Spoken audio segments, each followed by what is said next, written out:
Alain, propos d'un Normand. Le pauvre récalcitrant. Monsieur de Saint-Million, qui dirige un commerce très prospère, a reçu d'une tante, avec un gros paquet de titres, une maison de retraite pour vieux serviteurs. C'est très loin de Paris.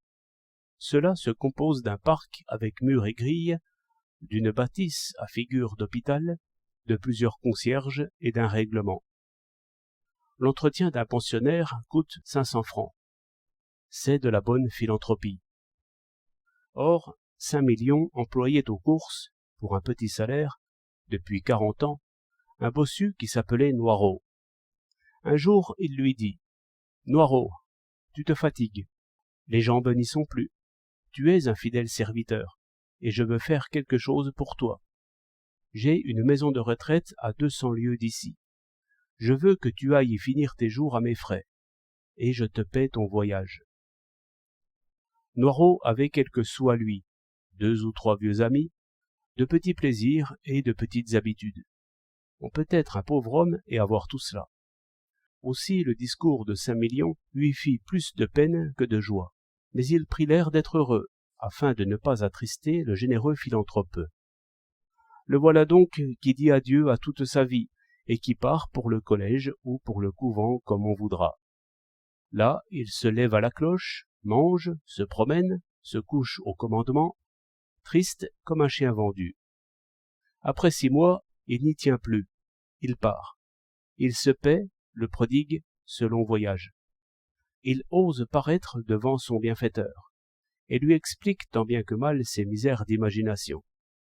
Qu'il ne connaît personne dans ce pays-là, qu'à son âge on ne se fait point de nouveaux amis, qu'il pourrait travailler encore un peu, qu'avec ses petits gains et la somme que l'on paie pour lui, il vivrait à l'aise, que les omnibus et les bruits de la rue lui manquaient trop, qu'on ne peut transplanter ni une vieille plante ni un vieil homme, et qu'enfin il s'ennuyait trop là-bas.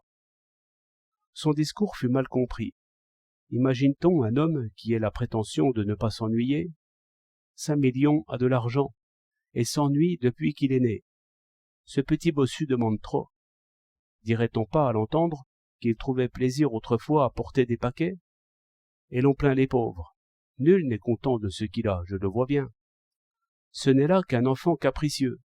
Le voyez-vous travaillant pour d'autres pendant que je le paierai? Et ma maison de retraite là-bas, sans vieux serviteurs. La vision de ces deux désordres insupportables décide de tout, et c'est d'une voix sévère qu'il répond au petit bossu: c'est à prendre ou à laisser. Vous vivrez là-bas à mes frais, ou ici aux vôtres. Le bossu a fait son choix. Il vit dans une ignoble mansarde, travaille le plus qu'il peut, ce qui n'est pas beaucoup, et vit d'épluchures. Demain, sans doute, il tendra la main. Il y a des natures incompréhensibles. 3 novembre 1909.